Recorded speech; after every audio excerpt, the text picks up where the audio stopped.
Okay, welcome back everyone to the fourth part of this introduction lecture to density functional theory. And in the last three parts we have talked quite a lot about DFT without really getting into how to formulate DFT, what actually DFT is. That's now where we're going now. As a quick recap, we discussed that the Schrödinger equation is the central equation of the quantum mechanics, and we discussed the Born-Oppenheimer approximation as a practical approximation to solve the Schrödinger equation, and that DFT aims to solve the Schrödinger equation. We then did in the third part the transition from the wave function towards electronic density, which is the central value for density functional theory, and we now going deeper into the formalism of DFT by discussing the first and second Hohenberg-Kohn theorems. So maybe as a quick introduction to Hohenberg and Kohn, on the left hand side you see Pierre Claude Hohenberg, and on the right hand side Walter Kohn, who then won for his contribution to DFT in 1998 the Nobel Prize in Chemistry.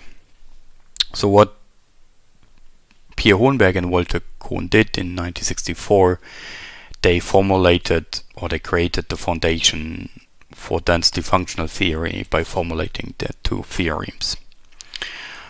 Starting with the first theorem, it states that for any system of interacting particles in an external potential, for this potential is unique determined up to an additive constant by the ground state particle density. What this means in practice is that all system properties are determined by the ground state density. And you also see sometimes in books something called like the Hohenberg-Kohn pathway, saying that the ground state density sets up the external potential, sets up the Hamiltonian. In practice, what it means is basically, when we use here our benzene molecule as an example, that the atomistic representation, the atom positions of that benzene molecule set up the particle density, the ground state density for the given arrangement, right? So for the given orientation of the atoms, which basically sets up the external potential, we get a ground state density represented on the right hand side. And for that we get now all the properties of the given potential for that system. How do we prove the first theorem? As an assumption, we take that two different potentials exist, the two external potentials, V and V prime, with two non-degenerated ground states, Psi and Psi prime, which have the same ground state density, right? So that's our assumption, that the non-prime potential Hamiltonian and wave function and also the prime version determines the same density. So in principle that proof is a reductio ad absurdum, as you see in a second. So what we can do with that is we can use the prime wave function as a trial wave function for the non-prime Hamiltonian, which is the variational principle. So using that is basically that the crude ground state energy is determined by the product of the prime wave function applied to the non-primed Hamiltonian. We can rewrite the whole thing. Please keep in mind that the two Hamiltonians are basically identical, so the kinetic energies are the same, as well as the potential energies, the electron-electron interactions, are the same, and then they differ in the potential energies. So for that reason we can simplify that expression saying that the true ground state non-prime should be larger than the ground state energy, the prime version, plus some additional contribution from the external fields.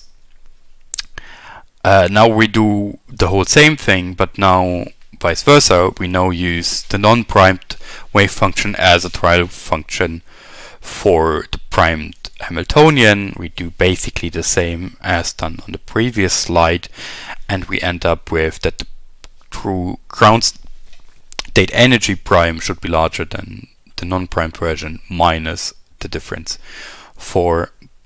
between those external potentials. And if we now add both equations together, we clearly end up with a contraction, right? We end up with the ground state energy of the non-prime plus the primed version should be larger than the primed version plus the non-primed version, which in other words mean that 0 is larger than 0. And that's clearly not the case, right? So what it means in practice is there's only one external potential which leads to the true ground state density, and not two. So there can't be two, and that's basically how we prove the first theorem. Going to the second one, I split it here, the second one, in two parts, and the first part is that we can formulate a universal energy density functional, Hohenberg-Kohn, which describes the dependency of the total energy E on the particle density for any external potential, the external. And keep in mind that we know in the Hohenberg-Kohn formalism, so as a subscriber use Hohenberg-Kohn, and then to make the distinction later for the Kohn-Charm formulation we use Kohn-Charm as a subscription. So the universal energy functional described by Hohenberg-Kohn has three parts. The first part is a contribution for the kinetic energy, the second part for the potential energy determined by the external field, and the third part is the electron interaction energy. And the second part of that theorem is that the exact ground state energy E0 corresponds to the true minimum of the functional, the Hohenberg-Kohn energy density functional, and the particle density that minimizes the functional is the exact true ground state density.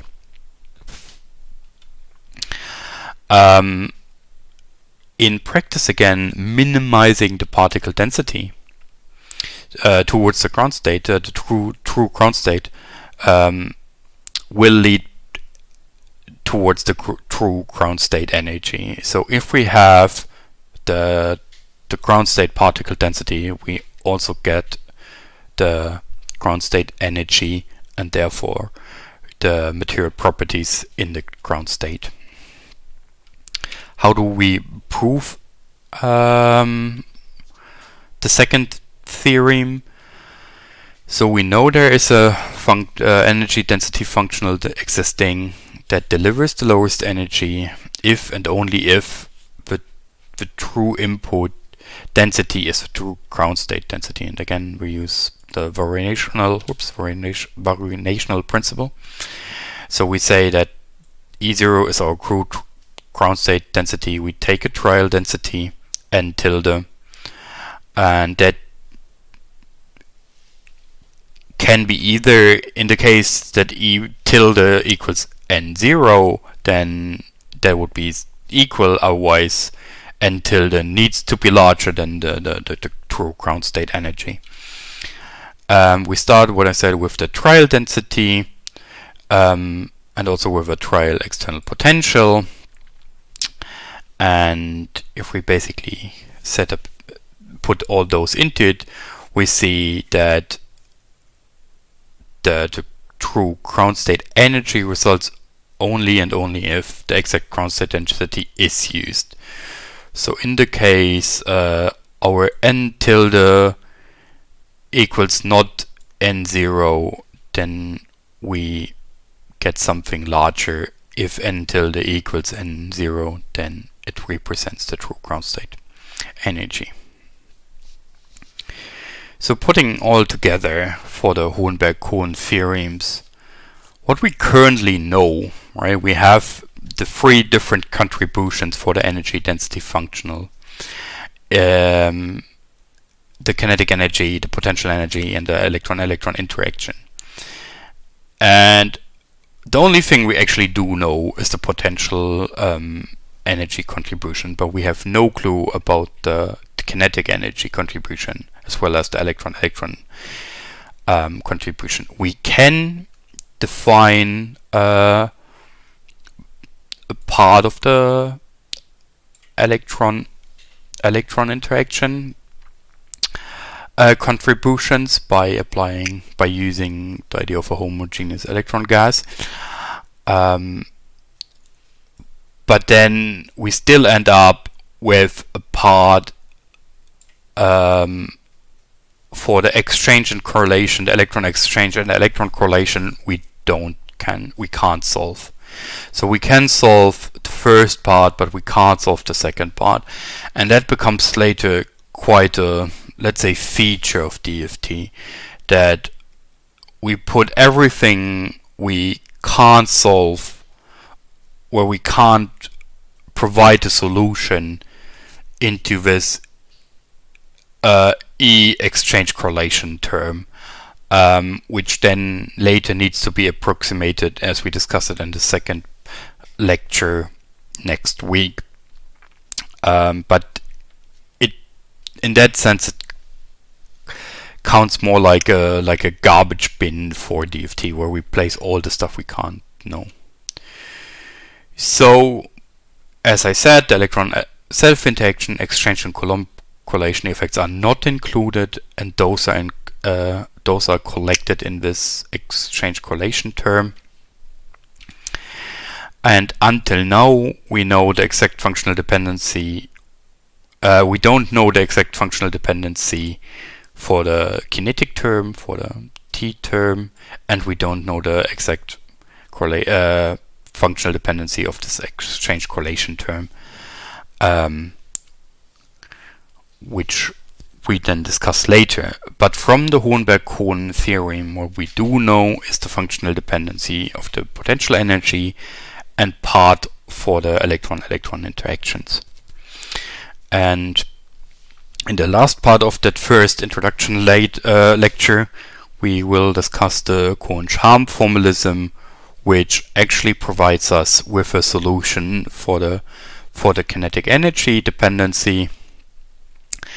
And that's then basically and then if we know that, we can actually solve the energy density energy functional if we approximated this last exchange correlation contribution, which we will then discuss, as I said, in the second lecture. But in the last part, we discuss first the Kohn-Charm formalism to include to describe the kinetic energy contribution.